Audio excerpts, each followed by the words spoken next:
Chaitis trepó al frío lomo encorvado de su cuerpo central hasta llegar a la base de su cogote, donde se unían las alas, y desde allí escrutó su silla y sus arreos y reconoció el blasón familiar de su amo, hacedor labrado en el cuero, la caricatura de una cara grotesca, distorsionada por el peso de inmensos quistes y verrugas. Chaitis esbozó una sonrisa sardónica e hizo un movimiento afirmativo con la cabeza. La bestia voladora había pertenecido al Lord Pinesco.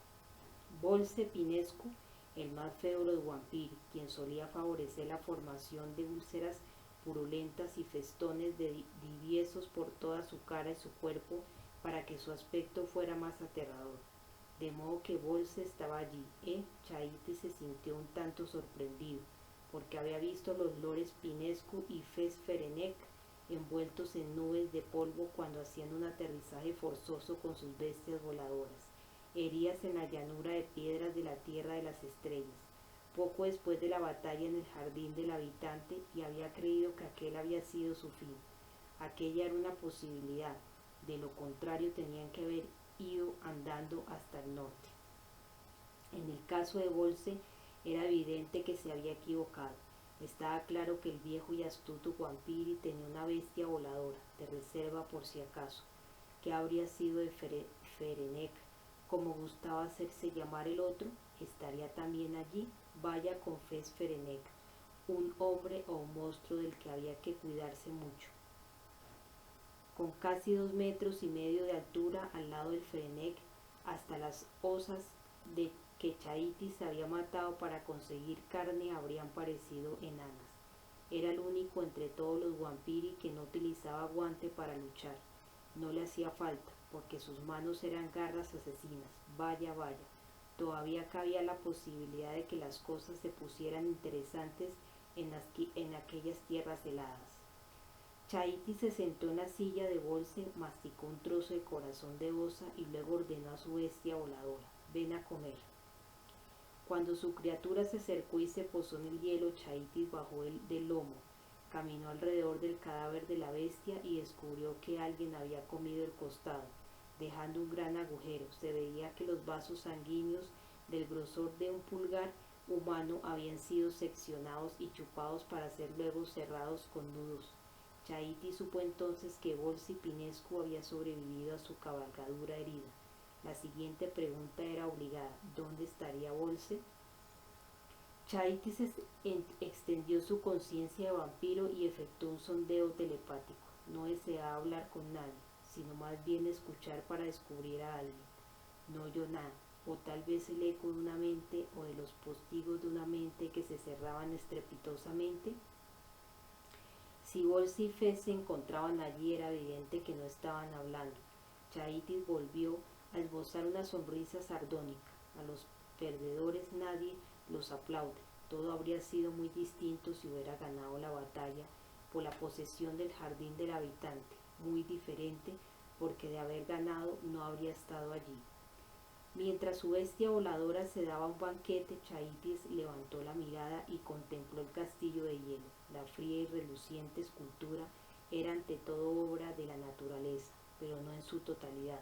Los bordes de los toscos escalones que aparecían en el hielo habían sido pulidos por el tiempo, pero era evidente que habían sido tallados.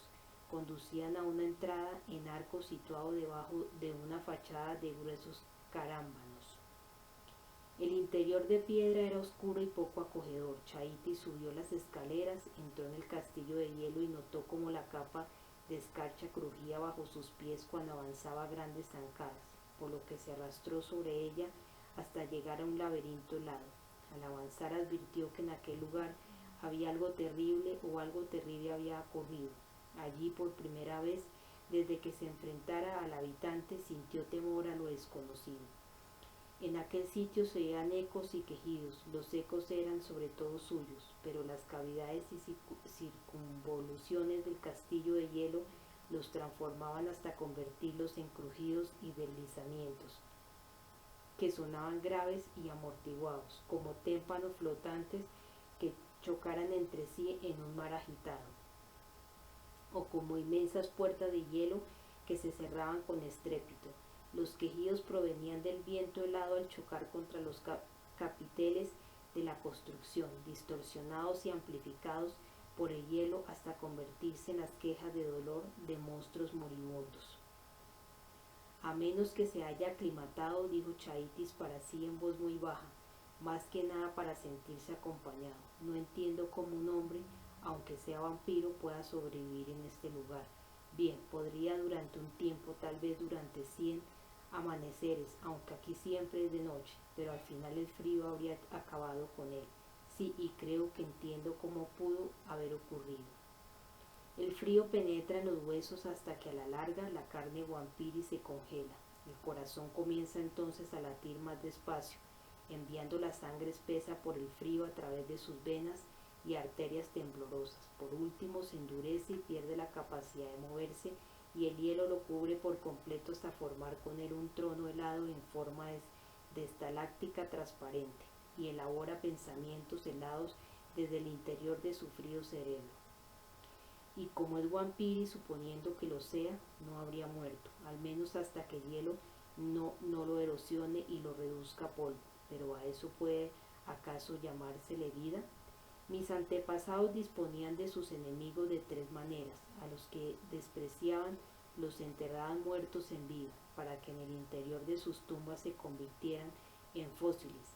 A los que les jugaban malas pasadas los desterraban a las tierras heladas, y a los que temían los empujaban hasta la puerta de la esfera que hay en la tierra de las estrellas. ¿Quién sería capaz de decir cuál de estas penas era la más severa? Irse al infierno, convertirse en hielo o quedarse tieso como una piedra. Si tuviera que elegir, no me importaría ser un bloque de hielo. Estos pensamientos expresados en voz alta fueron transportados como suspiros y amplificados y devueltos en forma de explosiones de sonido. Era como un susurro en una caverna o gruta en la que hubiera eco, con la excepción de que en aquellas cuevas de hielo había mayor resonancia. En los elevados techos abovedados los carámbanos tintinearon, se estremecieron, soltaron esquirlas y cayeron ruidosamente. Algunos eran bastante grandes, por lo que Chaitis tuvo que apartarse de un salto.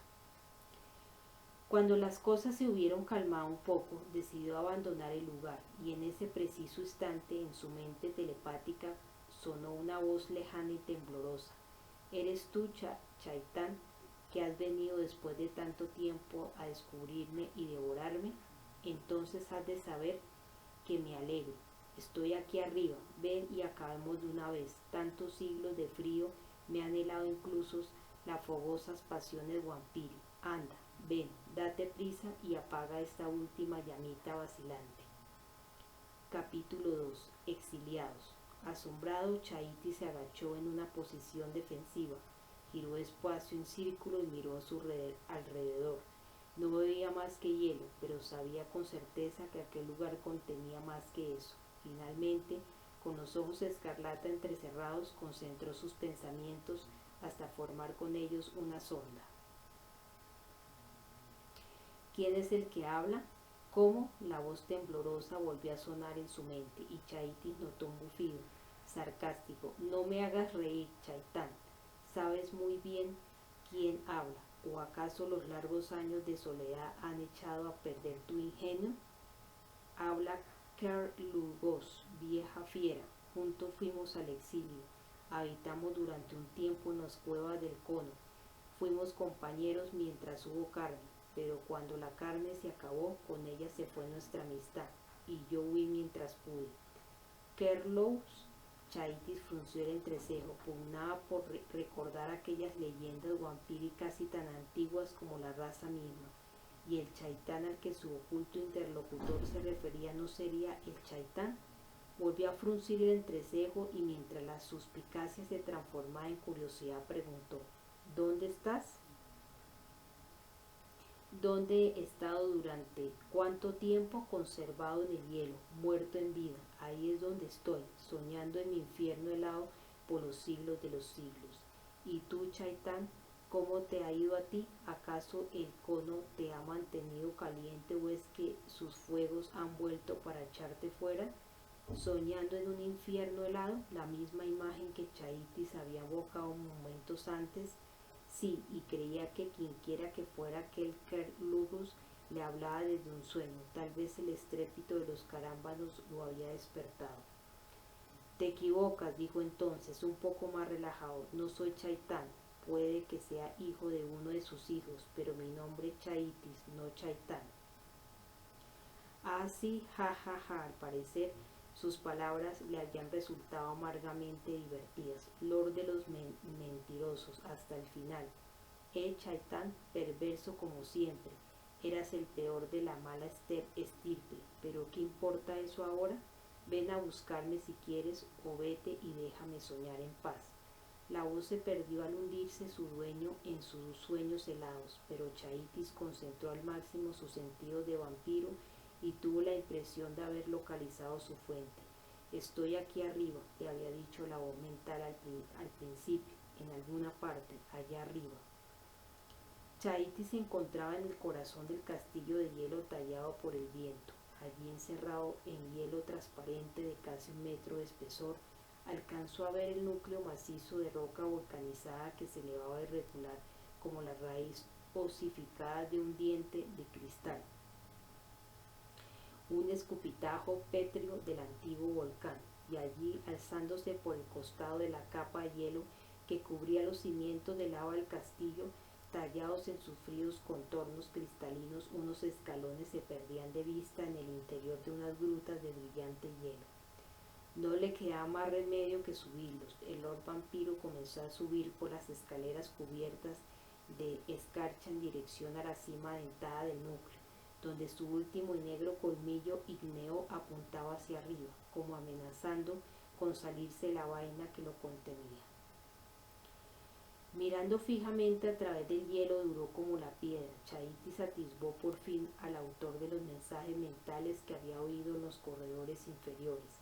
En el reluciente corazón azulado de hielo, sentado bien erguido en un nicho de lava, con una mano apoyada suavemente sobre el lomo de la roca, como si se tratara del brazo de su sillón preferido, aparecía un hombre antiguo como el tiempo, cansado, consumido y extraño, embutido como una mosca en un trozo de ámbar. Tenía los ojos cerrados, el cuerpo helado, inmóvil, y el porte tan severo como su destino.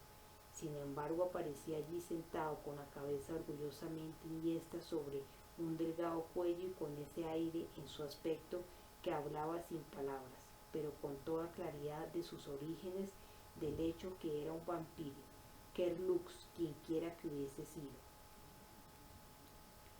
No quienquiera que aún fuera. Chaitis colocó una mano sobre el liso muro de hielo, le apretó con fuerza hasta que se le congeló la palma. Transcurrió un minuto, luego otro, hasta que al fin se oyó un ruido seco y amortiguado. Era leve, muy leve y lejano, pero perceptible. Al cabo de una pausa de 2 minutos volvió a oírse otro ruido seco y amortiguado, y así sucesivamente.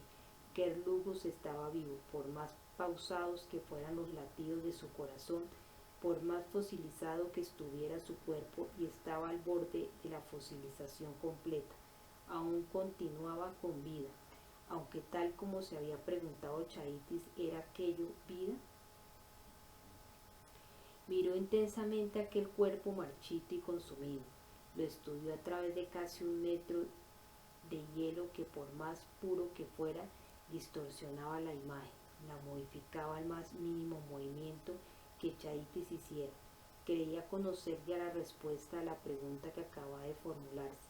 ¿Qué era peor, ser enterrado como un muerto en vida, enviado a las tierras infernales, o desterrado a aquel lugar?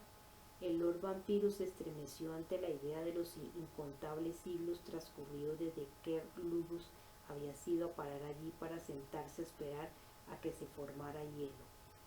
¡Pum! Otra vez el ruido seco y amortiguado, pero en esta ocasión, al estar sumido en sus pensamientos, Chaitis dio un brinco y retiró la mano. Kerlugus era demasiado viejo para intentar siquiera adivinar su edad. Cuando los vampiri envejecen no exhiben necesariamente señales externas del transcurso del tiempo. Chaitis mismo tenía más de 500 años y no aparentaba más de 50, aunque bien llevados. pero después de las privaciones a las que se había visto sometido, era evidente que no podría ocultarlo. Lugos parecía viejo como el tiempo. Las cejas que coronaban sus ojos cerrados se pronunciaba forma almendrada, eran pobladas y blancas y aparecían atrapadas en el hielo, como el resto de su cuerpo. Tenía el pelo blanco como un halo de nieve sobre una frente arrugada y castaño como una nuez. Las pastillas blancas, rizadas y revueltas, ocultaban en parte las orejas en forma de concha. Su cara anciana no tenía arrugas, sino surcos momificados como un tropo, que hubieran permanecido demasiado tiempo en su capullo y se hubiera marchitado. Tenía las grises mejillas hundidas y una mandíbula puntiaguda de la que surgía un mechón de rala barba blanca. Del marchito labio inferior sobresalían unos colmillos amarillos. El de la izquierda estaba roto. El vampiro congelado había conservado fuerzas suficientes para que le crecieran otro. Las ventanas de la nariz corta, ancha y torcida, más parecida al hocico de un murciélago de lo que solía ser costumbre en los vampiros, mostraba señales de corrosión, que Chaitis atribuyó a los efectos de alguna enfermedad. Un inmenso quiste purpúreo abultaba en la parte inferior de la barbilla, como las camosidades hinchadas que presentaban algunas aves de la tierra de las estrellas. En cuanto a los atavios, Kerlugos vestía una sencilla túnica negra, con la capucha caída. Las anchas mangas le colgaban alrededor de las huesudas muñecas y el dobladillo le pendía entre las pantorrillas de pollito. Aunque claro está, las mangas y el dobladillo no estaban sueltos sino congelados y duros como la piedra. Las manos se salían de las mangas y eran de dedos sumamente largos, tenían las uñas puntiagudas y afiladas y en el índice de la derecha llevaba un voluminoso anillo de oro. Chaitis no pudo distinguir el sello. Las venas aparecían blancas y hinchadas en el dorso de las manos. En lugar de tener una tonalidad olivácea o purpúrea, antes de quedar congelado, aquel vampiro se había pasado mucho tiempo sin probar sangre. Despierta, pidió Chaitis con un mensaje telepático. Quiero conocer tu historia, tus secretos, porque tengo la impresión de que formas parte de la historia vampiri. ¿El tal Chaitán del que hablas es Chaitán el nonato? Él y sus discípulos fueron desterrados a las tierras heladas en los albores mismos de las leyendas. Pero sigue aquí. ¿Cómo? No puedo creerlo. Despierta, Kerlugos, contesta mis preguntas. No recibió respuesta. Aquel viejo cuerpo empotrado en el hielo volvía a refugiarse en sus sueños.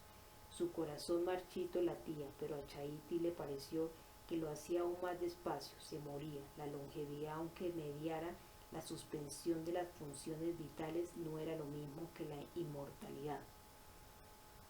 Maldito seas, espetó Chaitis en voz alta. El eco de su maldición volvió a él con otros ecos, quizá desde las entrañas del castillo de hielo. Esperó a que los ecos se dispararan y quedaran solo los gemidos de los gélidos vientos, y envió entonces un mensaje de su conciencia vampírica en todas direcciones. ¿Había alguien allí?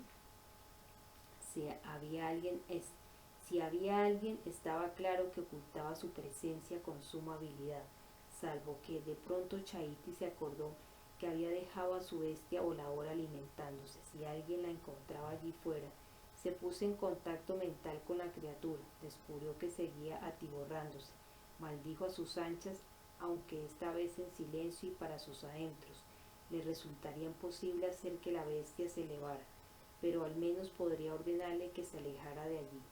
Vete, arrástrate, deslízate, resbala, pero vete, márchate hacia el oeste, recorre al menos medio kilómetro y escóndete lo mejor que puedas. Sintió mentalmente cómo la estúpida criatura se apresuraba a obedecerlo. Satisfecho de que la bestia voladora se alejara de la criatura muerta de Bolse y de quienquiera que pudiera encontrarse por allí cerca, Chaitis volvió a encontrarse en el problema que tenía entre manos. Hacía unos instantes el estrépito producido por unos carámbanos al romperse había despertado a aquel viejo ser. Pues muy bien.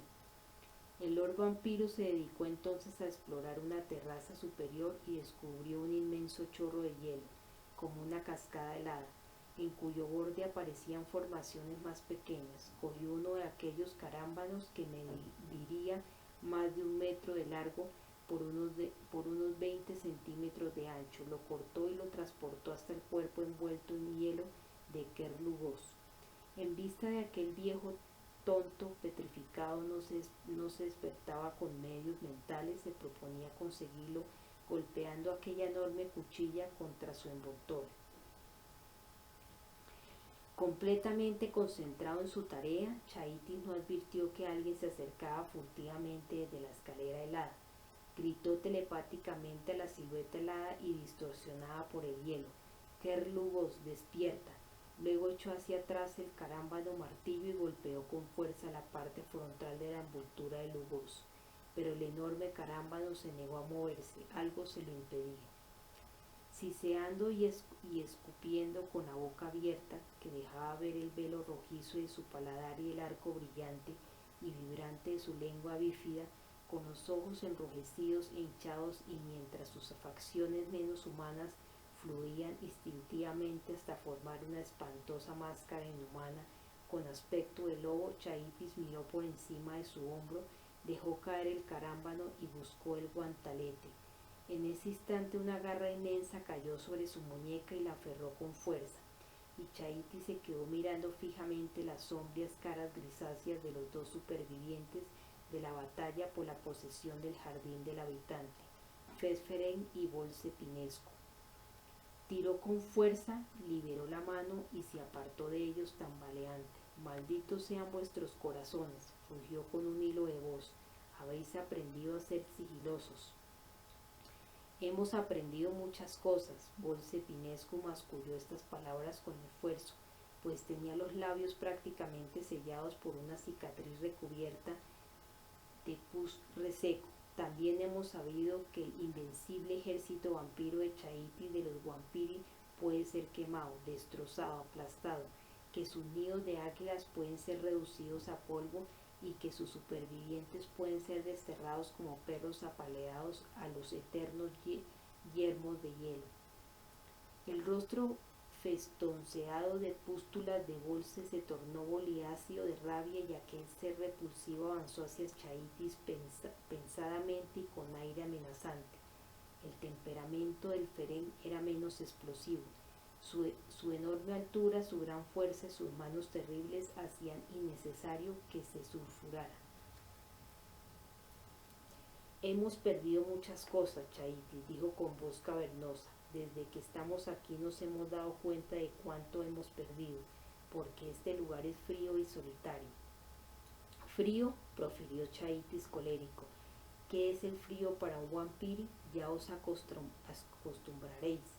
Bolse inclinó la cabeza hacia adelante con mucha violencia y un grupo de forúnculos de la nuca se le reventaron y el pus amarillo cayó a chorros sobre el hielo. «Ah», exclamó, «igual que se acostumbró ese. ¿Quieres decir?». Inclinó otra vez la cabeza horriblemente marcada, señalando a Kerlugos, que seguía sentado e inmóvil como una montaña a unos cuantos palmos de distancia, como este y los otros que encontramos enquistados en estas fortalezas de hielo plagadas de ecos. «¿Otros?», preguntó Chaitis y miró vacilante primero a Bolse y luego a Feren.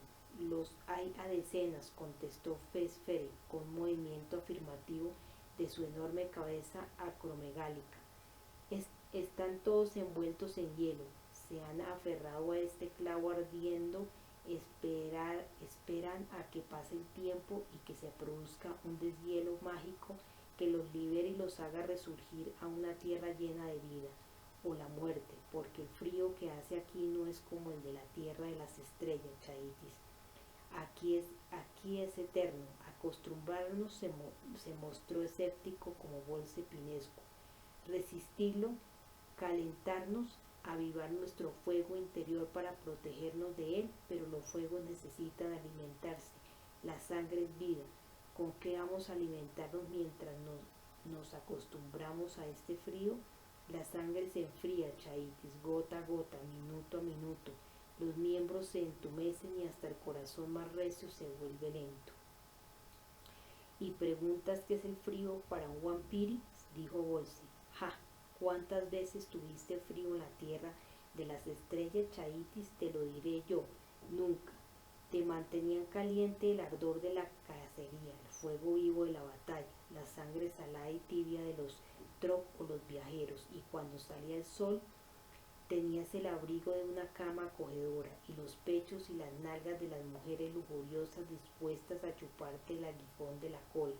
Tenías todas esas cosas para entrar en calor, todas las teníamos, y teníamos un jefe que nos decía: unámonos para tomar el jardín del habitante. ¿Y qué tenemos ahora?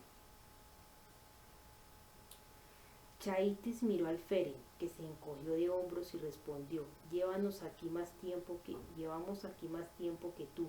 Hace frío y cada vez más tenemos más frío. Y lo que es peor, tenemos hambre. Su voz se había convertido en un gruñido. La mano de Bolse se dirigió lentamente hacia el guantalete que llevaba colgado en la cadera. Tal vez se tratara de un movimiento inconsciente, aunque podía significar cualquier cosa. Chaitis dio un paso atrás. El lord amenazado hundió la mano en el guantalete, la flexión en su interior, y cuando salieron todas las cuchillas, punzones y bordes cortantes, Fedferek levantó una ceja y rugió: 2 contra 1, Chaitis, te gustan las desigualdades, ¿eh? No demasiado, siseó Chaitis, pero me aseguraré que perdáis tanta sangre como la que debáis. ¿Qué provecho podría sacar de ello? Bolse carraspeó, tosió con fuerza y escupió una flema amarilla. Yo digo que valdría la pena. Se agazapó, él también llevaba puesto el guantalete. El Feren se limitó a relajarse, se hizo a un lado, se encogió de hombros y dijo: pelead si queréis, yo preferiría comer. Los estómagos llenos son menos feroces y los cerebros con sangre que fluye en ellos son más capaces de pergeñar astutas artimañas. Tal vez aquella máxima no se adecuara a los hombres, pero era sin duda aplicable a los vampiros. Al verse solo, Bolse se lo pensó mejor. ¡Ja! Bufó y se dirigió al Feren. Vaya, Fez, parece que la mente te funciona igual de bien cuando tienes hambre. Si Chaitis y yo lucháramos, te daríamos un banquete con el perdedor, y después serías más fuerte que el vencedor. Asintió y se quitó el guantelete. No soy tan tonto. El Feren se rascó la mandíbula prominente y en su rostro se dibujó una sonrisa sombría. Es extraño, pero siempre te había considerado un tonto. Con cautela, Chaitis se quitó el guantalete, lo colgó de su cinturón y finalmente asintió, y sacó de su morral un corazón rojo del tamaño de un puño. Si estáis tan hambrientos, aquí tenéis, dijo, y lo lanzó hacia ellos. Bolse lo agarró en el aire y le hincó sus dientes babosos, pero el Félix se limitó a sacudir la cabeza. Rojo y humeante para mí, dijo, al menos mientras pueda conseguirlo.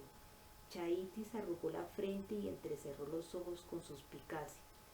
Cuando el gigante comenzó a descender las escaleras heladas. ¿Qué plan tienes?, le espetó. ¿A quién vas a matar? Mejor pregunta que, contestó el Feren por encima del hombro, y no voy a matarlo, sino que lo vaciaré poquito a poco. Creo que la respuesta es obvia. Chaitis y Bolse lo siguieron. ¿Qué?, preguntó Bolse con la boca llena de corazón de osa. ¿Qué es lo obvio? El Feren devolvió la mirada y repuso. ¿Qué comiste cuando tu bestia voladora cayó exhausta? ¡Ah!, exclamó Bolse, escupiendo trozos de oscura carne congelada. ¿Qué?, insistió Chaitis y aferró al Feren por el hombro. ¿Hablas de mi bestia voladora? ¿Vas a dejarme aquí abandonado para siempre? El Feren se detuvo, se dio la vuelta y lo miró a los ojos. Se encontraba 2 escalones más abajo que Chaitis y sin embargo el gigante lo miraba a los ojos. ¿Por qué no?, le contestó. Si estamos aquí es por tu culpa. No, escupió Chaitis y con un ademán veloz buscó el guantalete, pero el Feren lo levantó en vilo. Chaitis cayó, demasiado exhausto y débil como para transformarse en una superficie de sustentación. Se limitó a apretar los dientes y a esperar que actuara la gravedad. En su descenso golpeó contra varias cornisas heladas, sin sufrir daños graves, hasta que por fin aterrizó sobre la nieve, golpeándose un hombro y el pecho. Menos mal que había nieve. La nieve entraba por una ventana en arco y con el suelo había una costra de hielo, de más de 1 metro de espesor. Chaitis hizo crujir la costra de hielo, comprimió la nieve, se dislocó el hombro derecho y se rompió 2 de las costillas que acababan de soldarse. Se quedó tendido, presa de dolor, y maldijo a Fesferen desde lo más profundo de su negro corazón.